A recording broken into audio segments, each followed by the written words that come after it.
Once upon a time in London, a peculiar man named Barnaby Twistletoes roamed the streets.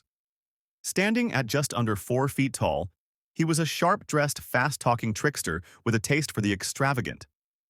Barnaby wasn't just any dwarf. He was a master scam artist. For years, he made his living pulling off elaborate schemes.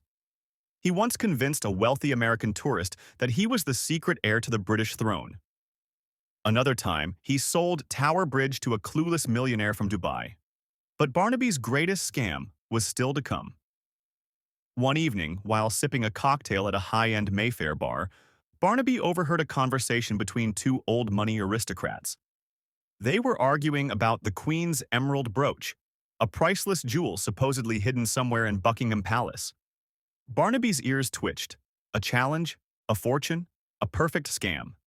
He immediately spread a rumor through London's underground circles. Barnaby Twistletoes had inside information about the lost brooch.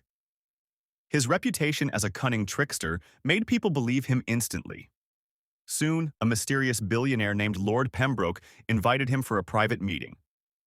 Lord Pembroke was obsessed with rare jewels. He offered Barnaby £5 million if he could deliver the emerald brooch. Barnaby, of course, had no intention of finding the real brooch. Instead, he hired a struggling actor from Soho, dressed him up as a rogue royal historian, and paid a dodgy jeweler in Camden to create an identical fake brooch. Within a week, Barnaby presented the priceless jewel to Lord Pembroke, complete with forged documents proving its authenticity. The billionaire, blinded by greed, transferred the £5 million immediately. Barnaby was ready to disappear to the Bahamas when the news broke.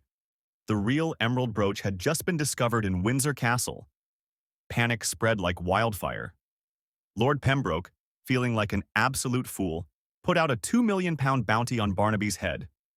Scotland Yard, private investigators, and even an angry French duke he had scammed before were all hunting him down. But Barnaby was too smart.